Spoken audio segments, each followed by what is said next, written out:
can we expect from Devin, you know, going up at 147? There's a lot of needle, I guess, between the pair of you. From what you've seen, hey, look,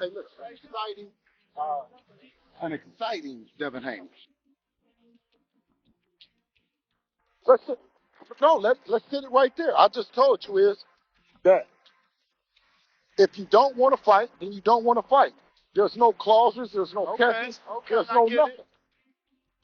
Yeah. He just capping for like social media. Like he's not gonna be like realistic about the situation. Bill Haney just lit a fire under the boxing world, sending a sharp no-nonsense warning straight at Shakur Stevenson as whispers grow louder that a Devin Haney showdown is locked in. This isn't hype, this is a message. Step in carelessly and pay the price.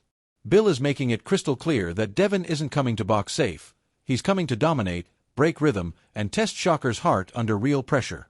If this fight happens, it won't be chess, it'll be controlled chaos, and Team Haney says they're ready for war now. Stevenson, Shakur Stevenson. I told y'all Dad will beat the shit out of Shakur Stevenson. Yes, but you insert the out the sheet. He gonna beat Rockstar Shakur? Beat the shit out of Shakur. Rockstar, you gonna beat the out of Rockstar Shakur Stevenson? Beat the Shakur is no different than everybody else. They're all really good. Devin is special. He has the style, he has the confidence, he has the ability to navigate his own career in a way that he's able to fight all of them, and he stands a great chance against all of them. It's something that's special, something that's rare. Devin Haney spoke with calm but dangerous confidence, making it known that Shakur won't just be facing another opponent. He'll be standing across from elite-level speed, sharp defensive IQ, and real championship seasoning built under bright lights. According to him, there are no easy paths at this level, no safe rounds, and no room to hide once the bell rings. He promised a grueling examination designed to drag flaws into the spotlight, where millions watching worldwide will see exactly who truly belongs on boxing's throne. I want your thoughts on Shakur saying he not fighting Dev unless he got a rehydration clause. Shakur, man, honestly, you know what I mean? Because, you know, I can pop it on channels and like that and do that, you know what I mean? And we can have fun with it. But, you know, over here on the Boxing Voice, right, I want to ask, in or around the division, every bad month around Devin has gotten an offer to fight, or they've been in the ring, or, I mean, who else has that happen with? All the fights that the people want to see Devin fight, person that got either a contract or Devin that got in the ring with him. Can we say that about anybody else? After years of call-outs, near deals, and stalled talks, the Shakur Stevenson versus Devin Haney clash has exploded into one of boxing's most hyped potential superfights, carrying layers of history, pride, and unfinished business. What started as social media jabs turned into serious negotiations, behind-the-scenes maneuvering, and fan pressure that never cooled off. Every interview, every stare-down, and every subtle shot added fuel, turning this matchup from fantasy to inevitable collision, as two elite technicians circle the same spotlight, both believing the division only has room for one king there.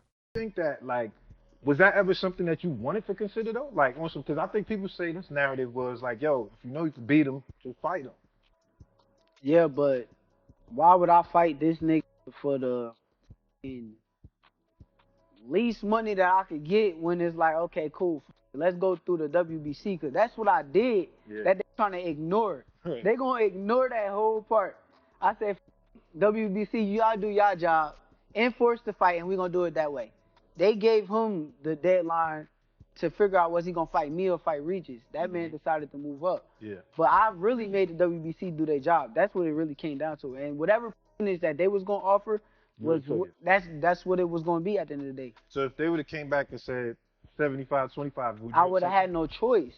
I just tried to go around the bullshit that was presented, because that's bullshit. Like, I'm a 2-division world champ. I unified at 130 in one of the biggest fights at 130 pounds. Like, if we're going to be realistic. Stevenson has made his stance crystal clear, saying that if a showdown happens at 147 pounds, it won't be a free-for-all after the scales. He wants firm rehydration clauses in place, making sure no one balloons up overnight to gain a size advantage. For Shakur, skill should decide the fight, not last-minute weight jumps or physical loopholes. By demanding strict limits, he's signaling discipline, fairness, and a belief that his talent can handle elite opposition without any hidden advantages involved. I want me to come to 147. I'm coming in with rehydration clause. I don't even do that. But why am I going up to these guys' weight classes if I'm not planning on going there? So any of y'all want to fight me at 147? Yeah, rehydration. 10 pounds. 10 pounds. That means the IBF rule, basically. You gotta understand. That means on fight night, when we get in the ring, they're gonna be 157, maybe 158. Max. No bigger than 160 that night. Right. I'm cool with that. So if we can get it like, all right, like the IBF But- rule, 10-pound rehydration. Yes, but Okay. think about it. If there's no rehydration clause, these guys gonna get it up to 170 pounds. Yeah, 175. I'm in the 140s on fight night. Yeah. So if I'm 140, they 170.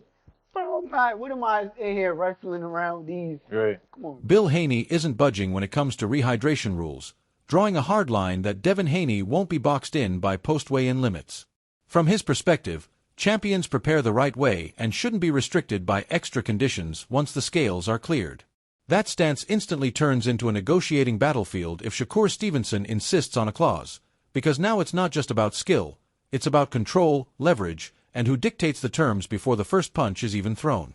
On the list, is that a fight you guys are seeking, or are you leaving it alone since he's saying that it would require Devin to get a rehydration clause? Is that something you're willing to get on a phone and discuss how many pounds exactly? Well, when you're speaking about Debo, you might hear a whole lot of that's inconsistent with things that you say about normal fighters.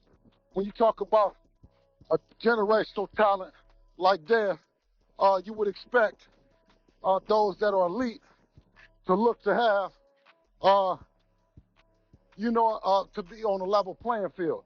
What you weigh is what you weigh, and how you get down the next day is, it is what it's all about, and that's what that is. Bill Haney has drawn a bold line in the sand, making it clear he has zero interest in entertaining catchweight talk for any fight involving Devin Haney. His position ties directly into a bigger philosophy: no rehydration clauses, no extra weight restrictions, and no conditions that shrink his son's natural physical edge. From his view, elite fighters handle business without safety nets, and adding limits only weakens competition. That mindset could become a major hurdle in talks if opponents push for scale control. To do a catch weight, which is what he wants to put on, not a catch weight, but a rehydration, which is what he said it would require in order for him to fight Devin. No, what he said was that he doesn't do any negotiation. He has a management team that does it, and let's just stay and keep it right there. Everything that he's saying, he's not going to 100% stand on it, because he says he doesn't negotiate against himself and refers back to his team. So I can't take any of that serious, especially, like I said, given an opportunity that you understand that he says that based on Conor Ben doing something that he felt might be unfair and putting it on Chris Eubank is what he's saying that he might do to him. Bruce Krington is backing Shakur Stevenson with serious confidence, predicting he'd outbox Devin Haney by taking over the geography of the ring, distance, timing, and sharp angles all under his command. In Krington's eyes, Shakur's slick footwork, layered defense, and elite ring IQ would slowly unplug Haney's jab, choke off clean exchanges, and force the tempo into Stevenson's rhythm. Instead of a brawl, he sees a high-level thinking fight, a tense chess match where patience, positioning, and precision shots decide everything. Who would you favor at 147 between him and Devin? Shakur. Tough fight.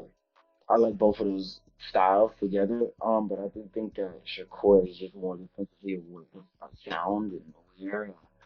It's possible that Shakur may win. I feel like he's a problem for a lot of guys because of his style. But Devin, both of those styles together, it's a great mashup. I don't know. I'll see what you can fight. I genuinely don't know. Now the big question shaking the boxing world is simple. Can Shakur Stevenson truly outclass Devin Haney when it matters most, or will Haney's discipline, sharp jab, and championship composure take over under the bright lights. This isn't just talent versus talent, it's mindset versus mindset, IQ versus IQ, and legacy on the line. Both men believe they're the future face of the sport, and only one can prove it when the pressure peaks. That's what makes this matchup explosive. If you love real boxing talk, hit like, smash subscribe, and share this with every fight fan you know. Drop your prediction below right now.